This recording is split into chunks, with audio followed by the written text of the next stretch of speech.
किसी ने कहा। इससे साफ हो गया कि स्मृति ईरानी जी ने जिस डिफेमेशन को लेके या जिस तरह का उनके ऊपर आरोप लगाया गया, उस बेटी पे आरोप लगाए गए, इमीडिएट उन्होंने प्रेस कॉन्फ्रेंस करके कहा था कि जो बेटी मेरी पढ़ रही है उस पर इस तरह से आरोप लगाए जा रहे, मैं कोर्ट जाऊंगी, डिफेमेशन करूंगी। और आज कोर्ट ने भी इमीडिएट उन तीनों लोगों को समन किया है और तत्काल कहा है कि जो भी फेसबुक पे, इंस्टाग्राम पे या सोशल मीडिया में चल रहा उसको तत्काल हटाएं। अगर वो नहीं हटाते हैं तो फेसबुक उसको हटाए। तो इससे साफ मतलब साबित हो गया कि किस तरह के बेसलेस आरोप लगाए गए। मुझे लगता है इसलिए लगाए गए क्योंकि कांग्रेस लगता है स्मृति ईरानी जी को नहीं इसलिए बर्दाश्त कर पा रही क्योंकि उनके नेता राहुल गांधी को उन्होंने अमेठी से हराने का काम किया है, तो वो हार नहीं पच पा रही कांग्रेस पार्टी को, इसलिए इतने बेतुका या इस तरह के अनगल, इस तरह से जिस तरह से कैरेक्टर असैसिनेशन कांग्रेस पार्टी कर रही है, तो उसको तो अपनी पार्टी को एक तरह से देश के सामने शर्मिंदा कर रही है। उनको आरोपों में फंसाया। देखिए, पार्थ चटर्जी को अगर पार्टी से हटाए तो बहुत देर हो चुकी है। वो संपादक भी थे पार्टी के, अखबार के राष्ट्रीय महामंत्री भी थे, मंत्री भी थे।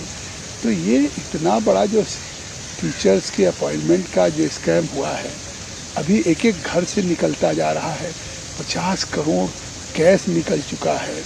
तो ये केवल पार्थ चटर्जी या अर्पिता तक नहीं है, ये बात कहीं ना कहीं जहाँ के वो महामंत्री हैं उनके मुख्यमंत्री तक है, ममता तक है। और ये बात निश्चित तौर से अब पल्ला झाड़ लेने से केवल कि उनको अब हटा दिया, बहुत देर हो चुकी है। अब पूरा वेस्ट बंगाल नहीं, पूरा देश जान चुका कि किस तरह से टीएमसी की सरकार भ्रष्टाचार के आकंड में डूबी हुई। दिल्ली के सीएम अरविंद केजरीवाल किसी को भी दोष नहीं दे रहा हूँ, और सिंगापुर की जो विजिट थी वो वर्ल्ड सिटी समिट थी, अगर मैं उसको अटेंड करता तो दिल्ली के बने देश का ही था। आखिर उनको इतना मौका मिल रहा है, उसके बावजूद भी वो दिल्ली में काम नहीं कर रहे हैं। वो पंजाब घूम रहे हैं, सिंगापुर घूम रहे हैं, गुजरात घूम रहे हैं। उनके पास दिल्ली के लिए समय कहाँ है और दिल्ली के लिए क्या कर रहे हैं? दिल्ली के लोग जिस तरीके से परेशान हैं बुनियादी सुविधाओं के लिए, कहाँ दिल्ली में उनको बुनियादी सुविधाएं मिल रही हैं?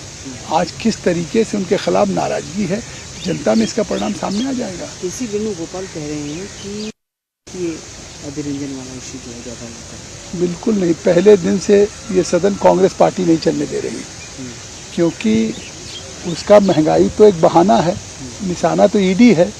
अगर नहीं होता तो कांग्रेस पार्टी के सभी सांसद लोकसभा राज्यसभा से बसों में बैठ के ईडी दफ्तर पे, लोकसभा का सत्र चल रहा है, या तो चर्चा करते, बिल पे नहीं भाग लेते। बिल पे चर्चा हो रही है, पूरा सदन कांग्रेस की तरफ से खाली रहता है। तो महंगाई पे तो सरकार चर्चा करने के लिए तैयार है। संसदीय कार्य मंत्री प्रहलाद जोशी जी ने कहा कि हम सरकार जवाब देने के लिए तैयार है, निर्मला सीतारमण जी जवाब देने के लिए तैयार है स्पीकर साहब, लेकिन क्वेश्चन आवर नहीं चलने देते, 0 आवर नहीं चलने देते।